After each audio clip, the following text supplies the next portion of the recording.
galera. Estou aqui com uma grande amiga minha, uma mentora, uma conselheira que eu tenho dentro da Growth, uma pessoa que me ajuda muito, muito mesmo quando o assunto é branding e cultura. Trajetória por multinacionais, atual CMO da Stark Bank e fundadora da MR Marketing e Branding. E mulher braba, sou. Você é braba, hein? Quantos anos tem seu dia, meu Olha filho? quem diz. Não, isso é meu, Esse é o digamos que segredo. esse é o segredo. Digamos que o meu dia, estou fazendo milagre ultimamente. Mãe, Mãe, esposa, esposa. E aí? amiga, tem toda filha, tem, Obrigado. tem um leque. Obrigada a Muito você. obrigado por ter vindo. Prazer Uma enorme. honra muito grande ter você aqui. E faz parte do nosso combinado de passar um legado, né? De passar a informação. A informação não ficar só com a gente poder compartilhar isso com as pessoas para que a gente ajude essa comunidade de empreendedores a se darem melhor nos seus negócios, talvez errarem menos com os nossos erros, né? Total. Não tem verdade absoluta aqui, mas, enfim. E eu sempre começo pelo início. Qual que é a origem da Marcela? De onde é que você veio? Bem, Como é que você primeiro, chegou até aqui? prazer enorme estar aqui com você. A recíproca é verdadeira.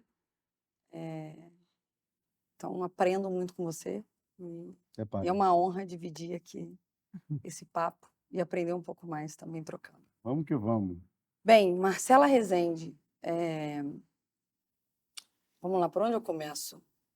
Eu sou mãe do Pedro, sou casada com o João, nasci em Três Rios, cresci em Barra Mansa e fui para o Rio de Janeiro estudar.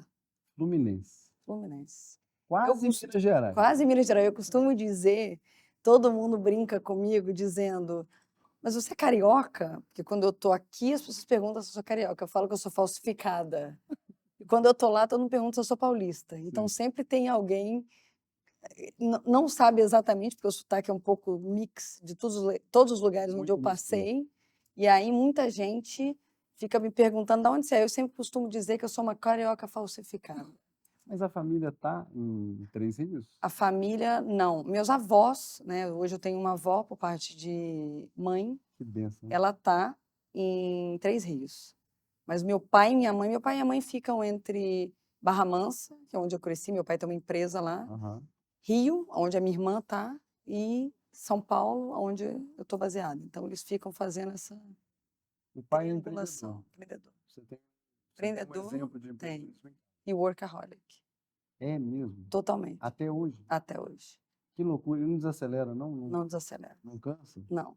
E é engraçado isso, porque eu puxei muito isso dele. Uhum. E a minha mãe sempre falava, poxa, você está trabalhando muito, toma cuidado, acho que você tem que dar uma desacelerada. Ele falava, não, é isso aí, tá no caminho, tem que continuar.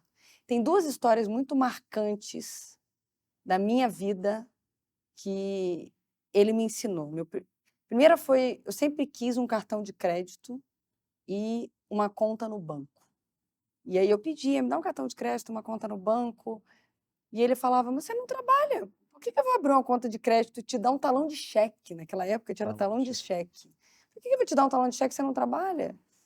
E aí, no primeiro dia de emprego da L'Oréal, né, quando eu abri emprego, teve que abrir aquele trâmite de conta-salário, ele falou, eu vou te levar num lugar. Me levou no banco. Chegou no banco, Banco Real.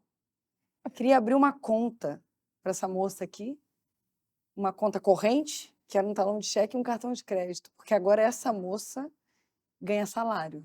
Então, como ela trabalha e ganha salário, ela vai ter essa conta no banco. Exato. E aí fiz a conta no banco, ele virou para o cara, falou, ó, abre junto uma conta poupança. E ele falou para mim e para o cara, falou, cria um depósito automático, que quando bater o salário na conta, vai diretamente para a conta poupança. Ele virou para mim e falou, você não vai gastar R$1 do dinheiro que você vai ganhar da L'Oréal. Continuo pagando tudo. Aos poucos, você vai me dizendo que eu vou deixando de pagar. E assim foi. Ah, agora eu pago a minha conta celular. Ah, agora eu pago as minhas roupas. Agora eu pago.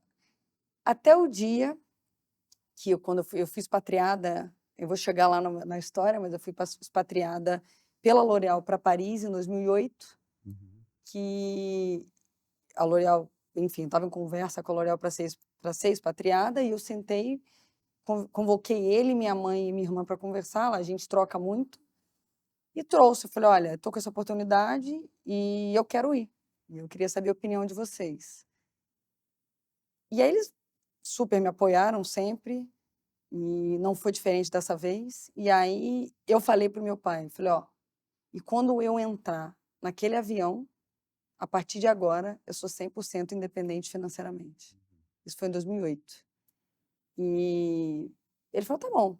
Me deu um cartão de crédito, continuou me dando os cartões de crédito, até na pandemia, Felipe. Ele renovava o cartão de crédito com o meu nome e me dava. Falava, minha filha, eu queria te dar por segurança, né? No sentido de, ele me ensinou a dar valor ao dinheiro, me ensinou a poupar, que ele falou, você nunca gasta o que você ganha, nunca. Aham. Você sempre tem que ter Reserva. uma reserva grande, e eu quero que você entenda quanto custa cada coisa. Então foi assim que eu aprendi a controlar a minha finança. E outra história muito interessante, meu primeiro dia de trabalho na L'Oréal, ele falou, vou te contar uma história, e eu não quero que você esqueça dessa história nunca mais. Na empresa tinham 2 caras, o Paulo e o Francisco. Paulo trabalhava na empresa há 3 anos e nunca tinha ganhado uma promoção. E o Francisco chegou 3 meses e ganhou uma promoção. O Paulo entrou revoltado na sala do chefe e falou, mas como assim? O cara chegou aqui 3 meses e ganhou uma promoção, estou aqui 3 anos? E aí ele falou, tirou uma nota de R$10, deu para ele, falou, faz o seguinte, vai ali embaixo, compra uma banana para mim na feira. Ele desceu, subiu, botou o dinheiro na mesa, falou, não tem banana, tá aqui seus R$10.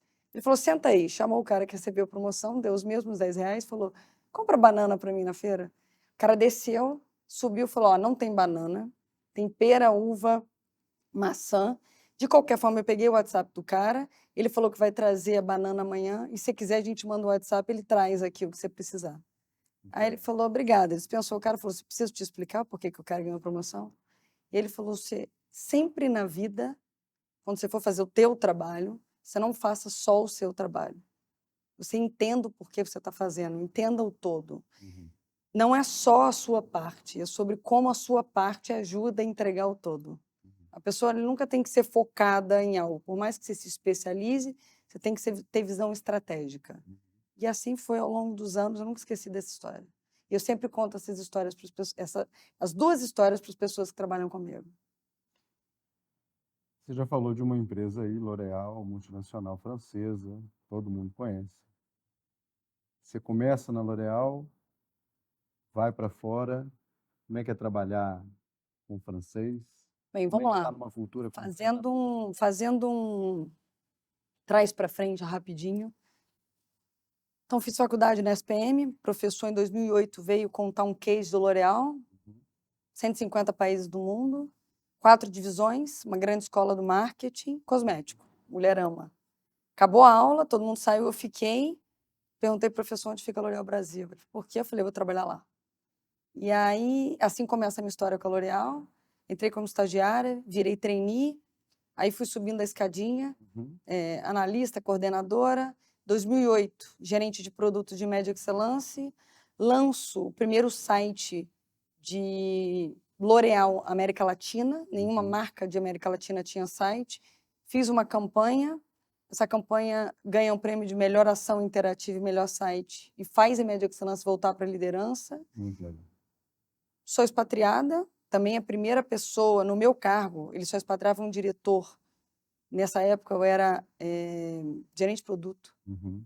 E aí fui expatriada para Paris, passei 5 anos lá. Difícil, porque quando eu cheguei sem falar uma palavra de francês, então tive que aprender na marra, aprendi no dia a dia, mas experiência incrível. Me amadureceu muito como pessoa profissional.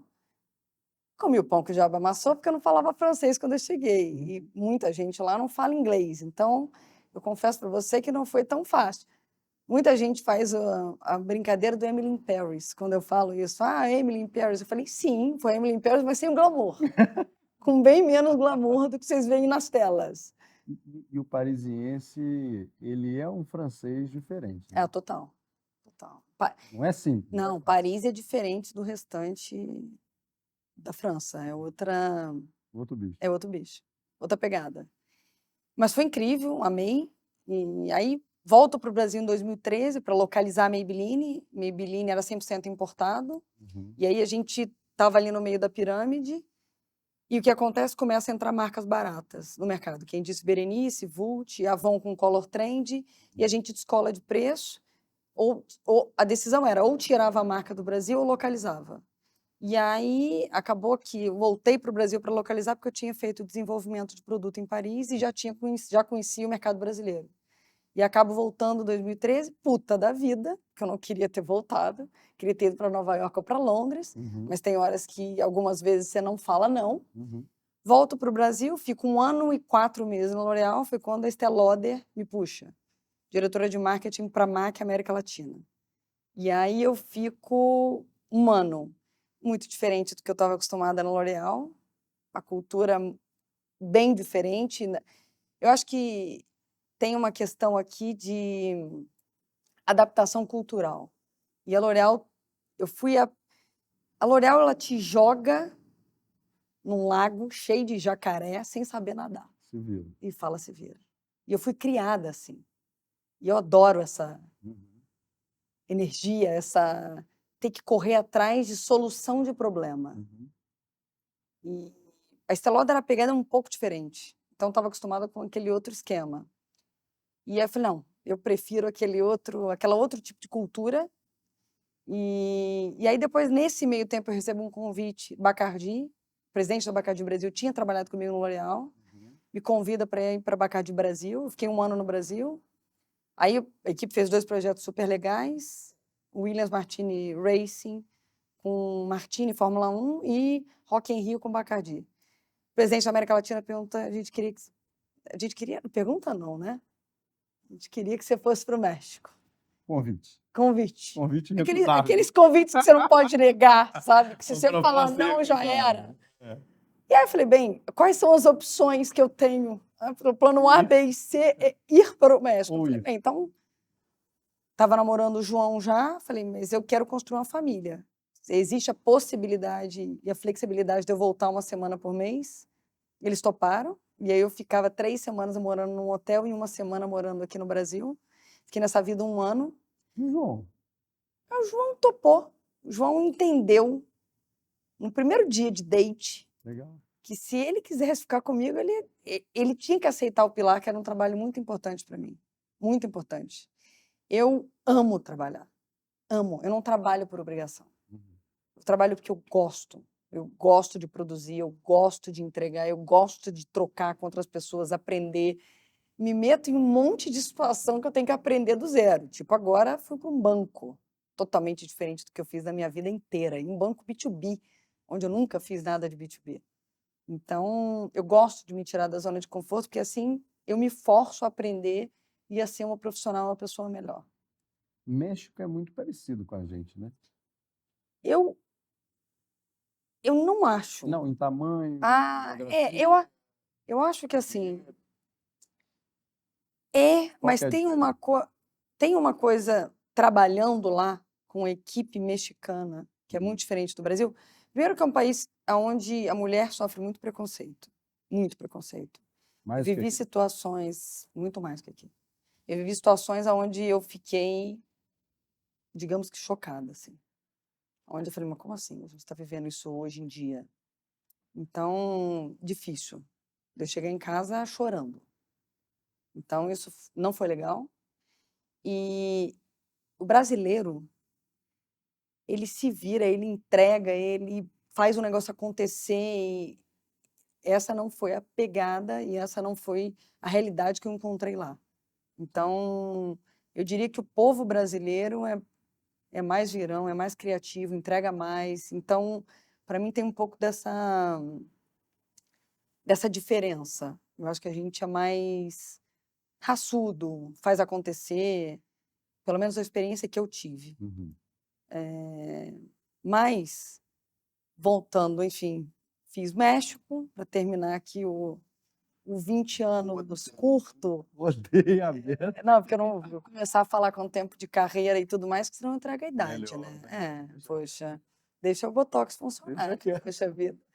Mas enfim, aí fiz México, fiquei 1 ano lá, e João, super parceiro, topou, entendeu que trabalhar era importante, e aí eles me convidaram para fazer Nova York. Pela primeira vez, deixar o marketing e fazer uma unidade de negócio, baseada em Nova York, por uma marca global, onde tinha presença na Europa, Brasil e todos os Estados Unidos.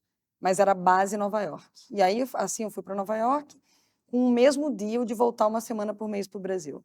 Fiquei nessa vida 3 anos e pouco. E aí, quando casei com o João em 2018, a gente casa no Brasil, e aí engravidei. Eu morava lá e ele aqui. Eu organizei um casamento remoto. 100% remoto. Casei aqui e organizei remoto. Deu certo. Deu certo, graças a Deus. Tudo certo. Correria louca, mas deu certo. E aí eu engravidei em 2019. E foi quando o João falou, Marcela, agora a gente vai precisar parar em algum lugar. Não dá para ficar dentro do avião durante, né, a gestação. Pedro, acho que a gente tem que escolher, vai ser Nova York ou vai ser São Paulo. E como o Pedro foi quase o primeiro neto, a minha irmã teve filho 15 dias antes do Pedro. E o Pedro foi praticamente ali o primeiro das 2 famílias. A gente falou, poxa, não vamos privar os avós de ficar longe do primeiro neto. E aí a gente decidiu acabar voltando para o Brasil. Nesse meio tempo, a Alpargatas me liga e me convida para voltar para o Brasil. Me repatriaram para fazer Oscar e Mizuno. E depois eu vinha fazer Havaianas. E aí, nesse meio tempo que eu estava de licença maternidade, voltei, trabalhei 3 meses, entrei de licença maternidade, a pandemia começou. Nesse meio tempo, na pandemia, foi aonde eu viro investidora anjo, mentora, board member, mãe. E aí abriu esse leque na minha vida que abriu um outro caminho, onde eu vi um mundo assim, como se eu estivesse dentro de um ônibus e o ônibus estivesse indo em direção a uma cidade e eu não estava olhando na janela do ônibus. E nesse momento que eu começo a abrir esses caminhos, foi como se fosse assim, mas pera, para que eu preciso descer desse ônibus. Tem um monte de cidade, satélite, um monte de coisa acontecendo ao meu redor que eu não estou nem olhando. Quando eu vi isso, eu falei, não, pera, o que me trouxe aqui nos últimos 20 anos não vai me levar nos próximos 20. Foi aonde que eu decidi considerar a possibilidade de não só trabalhar em multinacional e ter outras oportunidades na vida, que é onde apareceu Madeira. Então, em 2021, eu tenho ali na minha mão 4 propostas, 3 multinacionais e, na verdade, 2 startups e 2 multinacionais. Multinacionais não, uma multinacional, uma empresa maior, uma empresa brasileira bem grande, e eu acabo escolhendo Madeira. E foi a primeira vez que, assim, eu fiz algo totalmente diferente, empresa de tecnologia 100% online. Nova, 13 anos de mercado, que tinha acabado de virar um unicórnio. Eu falei, gente, eu fui com o propósito de fazer construção de marca. No digital. No digital. E eu falei, gente, eu não sei se eu sei fazer isso, mas vamos embora. Nesse meio tempo, eu já tinha criado a metodologia de construção de cultura e marca, que foi por conta do G4 Educação. Thales e Alfredo Nardon chegaram para mim ali em 2021, Marcela, a gente queria que você fosse mentora, você desse uma aula de marketing. Eu falei, mas sobre o quê? Ah, abre a câmera e fala. Eu falei, gente, não, calma. Quais são as dores? As dores é a construção de marca. E muito empreendedor vinha para mim perguntando sobre construção de marca. E eu não tinha uma resposta de bate-pronto. Falei, me dá 6 meses que eu vou estudar.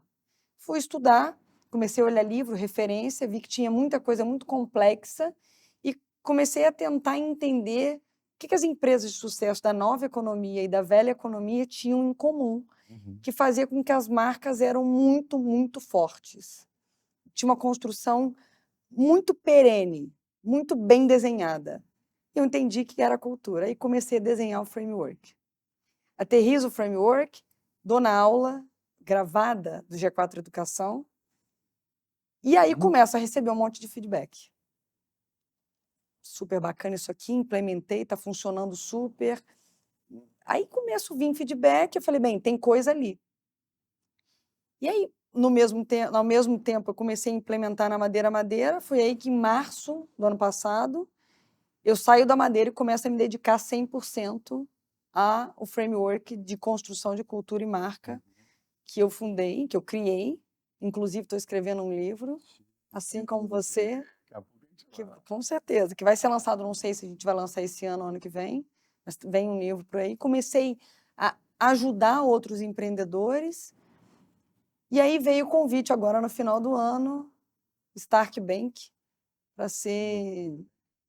Aí me tirei totalmente da zona de conforto, fazer B2B, mercado financeiro, banco, serviço.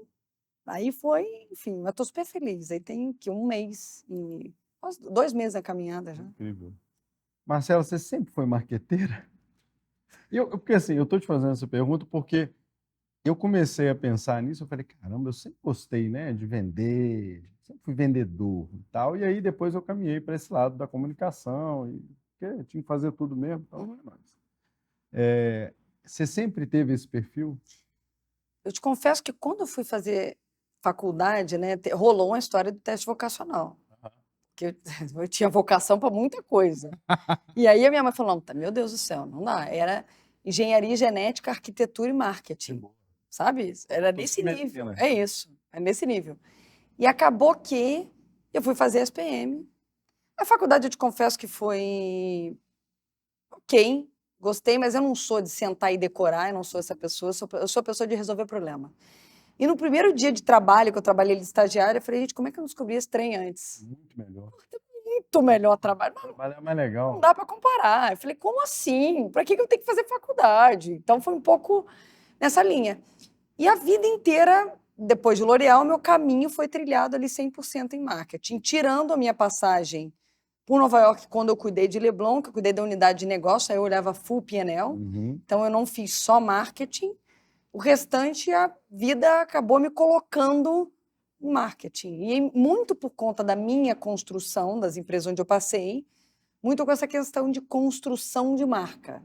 Essa provocar sair da construção de marca foi por conta do movimento que aconteceu em mundo, a criação, né, a entrada da internet, a criação da internet, entrada ali do online, tudo virou online, então que provocou uma mudança muito grande na área de marketing, que aí eu fui, obviamente, me esforçando para aprender essa outra frente que eu não tinha, que não era uma frente natural onde eu tinha nascido, mas sempre marqueteira.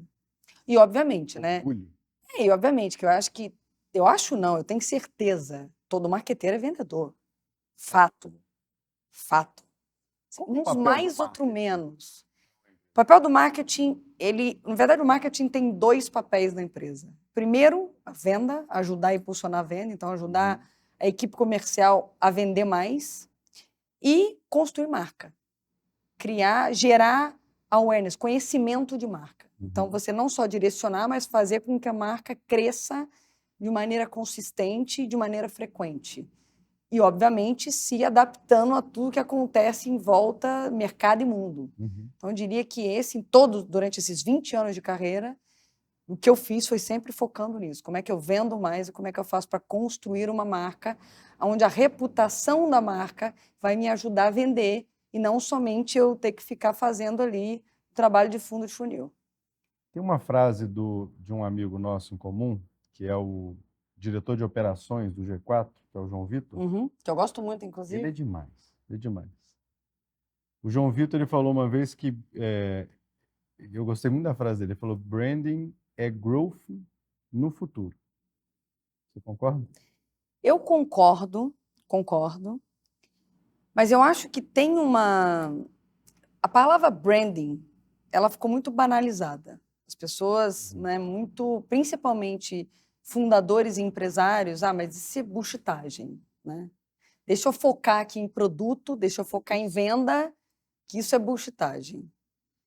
E eu não costumo falar branding, eu costumo falar construção de marca, porque eu tive várias experiências onde, quando eu chegava e falava, vamos falar de branding, eu desligava o meu interlocutor. Ele falava, lá vem. E construção de marca, não. Construção de marca, você fala, pera, me explica um pouco mais isso. Como isso? Como eu vou construir essa marca? Bem legal. E como eu estava falando com você, com essa história da criação da metodologia, o que ela é? Como é que você constrói uma marca? Você constrói uma marca começando dentro de casa com cultura.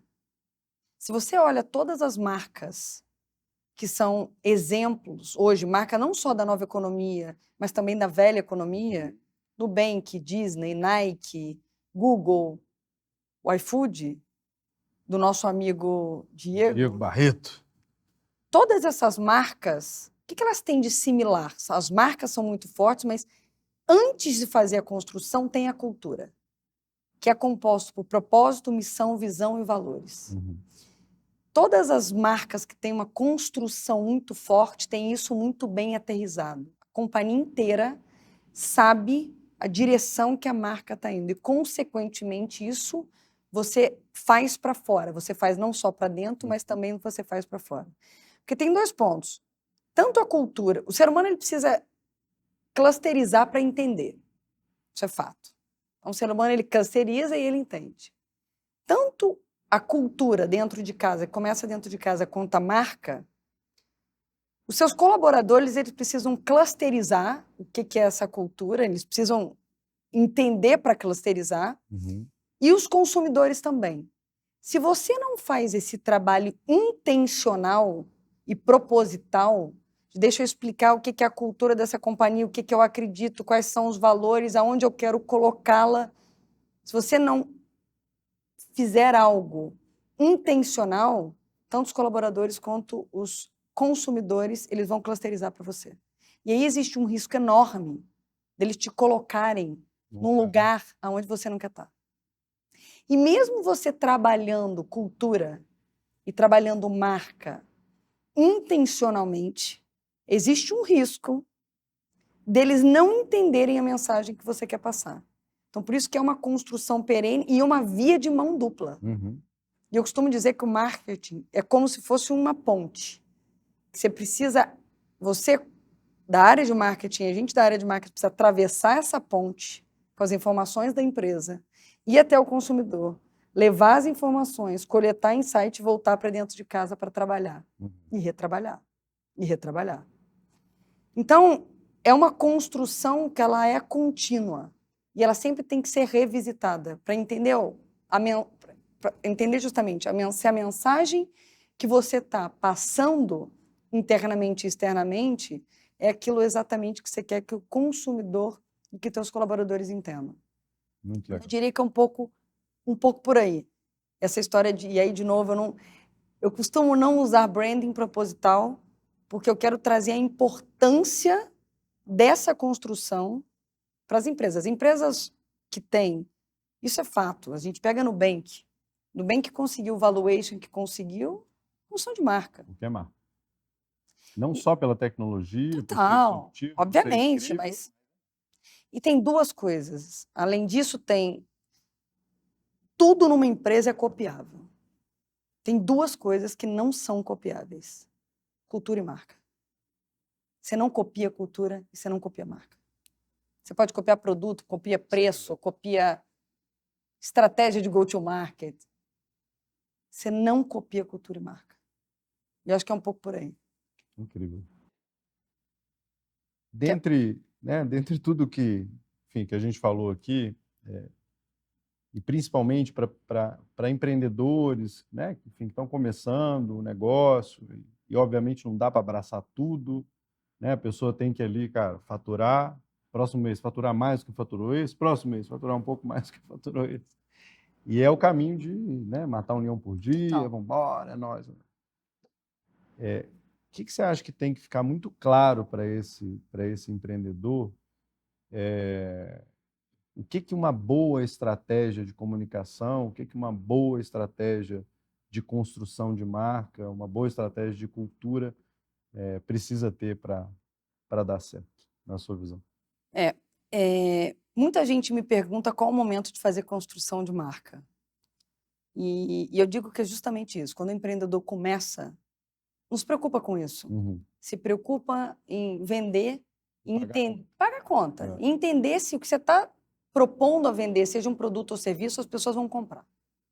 Porque você começa a colocar muito prato, você acaba que não consegue dar conta de tudo. Então, eu não sou aquela pessoa que faz construção de marca, que ajuda na construção de marca, mas que acha que tem que começar. O mundo ideal é esse, mas a realidade é outra.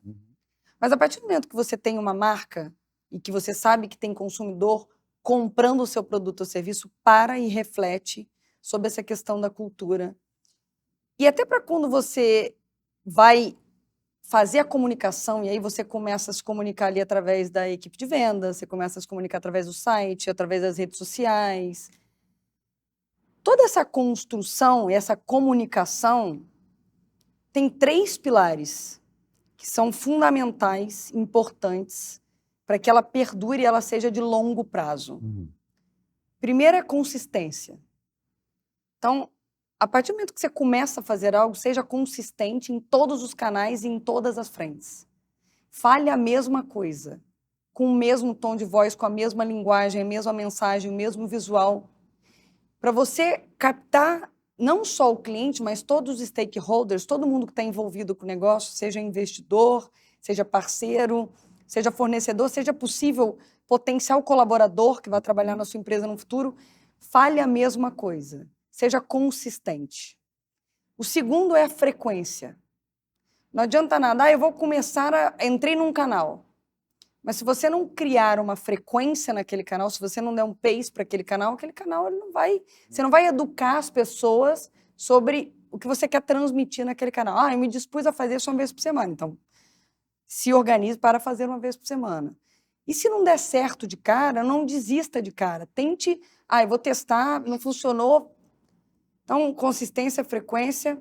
E tem um terceiro pilar que eu percebi muito depois dessas trocas com empreendedores, mais do que com a multinacional, e eu acho que cada vez mais por conta dessa mudança toda do marketing, que o marketing veio sofrendo ao longo dos anos, que é a comunicação útil e humanizada.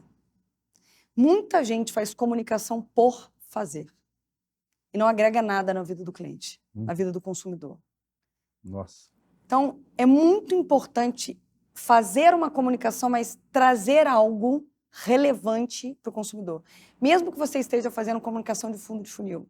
Não tem problema você falar de preço e trazer oferta, mas tenta sempre agregar como é que eu vou ajudar esse cliente na jornada, como é que eu vou trazer uma informação que vai ser relevante para ele.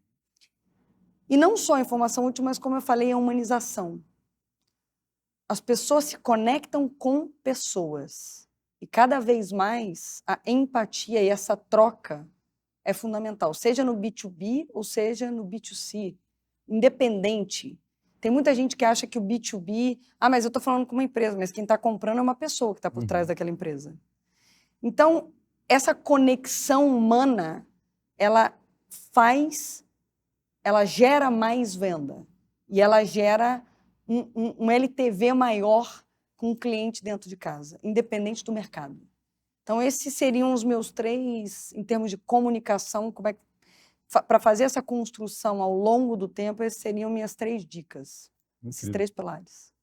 Qualquer um consegue aplicar. Qualquer um. Porque não é você não precisa de $1 milhão para fazer isso, não é questão de dinheiro, é questão de ter disciplina e ter organização. Isso serve para qualquer negócio. Serve para não só empresa B2B, B2C, serviço, produto e para pessoa física. Sem dúvida. Seja um profissional liberal, seja um influenciador, um executivo, um empresário, porque todos nós somos marcas. E as pessoas também, isso é um outro ponto que as pessoas precisam entender. Que a gente se comunica como uma marca. As pessoas, quando a gente chega no lugar, numa reunião ou num evento, Tudo comunica. Tudo comunica. A maneira você tá usando. Totalmente. A maneira como você fala nas redes sociais.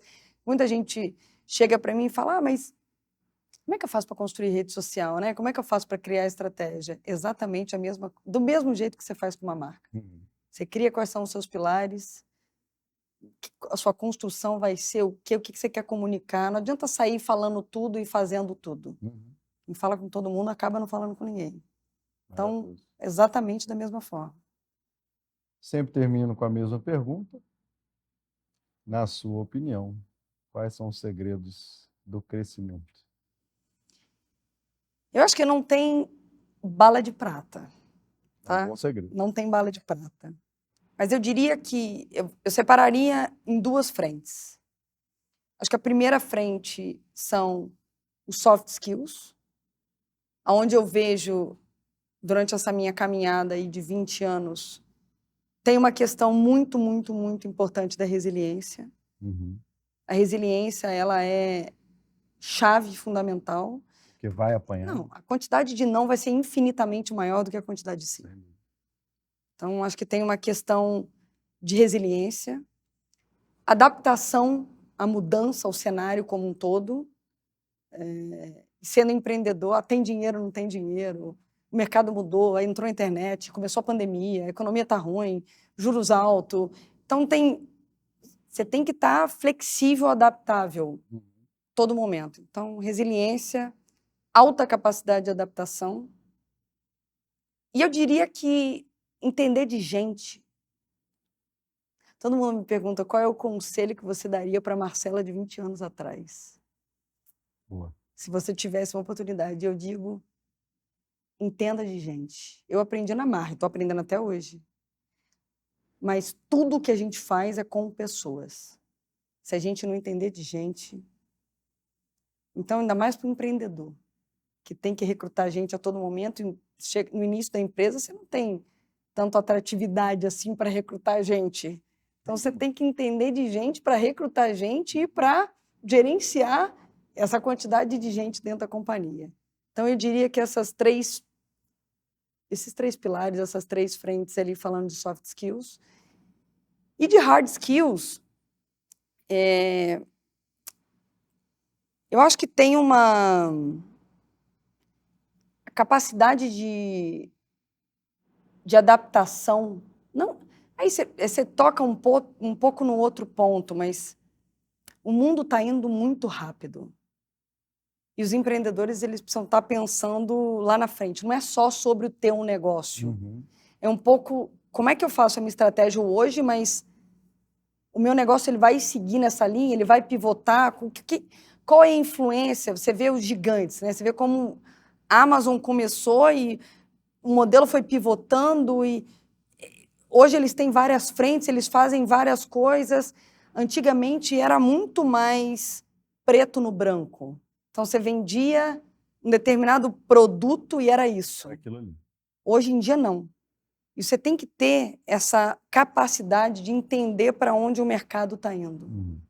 A direção, independente do teu negócio, independente do que você está vendendo.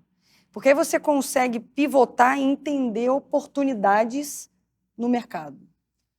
Seja atento. Eu acho que tem essa... Eu não sei nem como é que eu coloco isso em palavras, em termos de hard skills, porque eu acho que é um hard com soft. Que o empreendedor, eu vejo que tem muitos empreendedores que têm, e tem empreendedor que não tem isso, que só vê a saída do negócio é isso. Mas você fala, poxa, mas o mundo está indo para lá.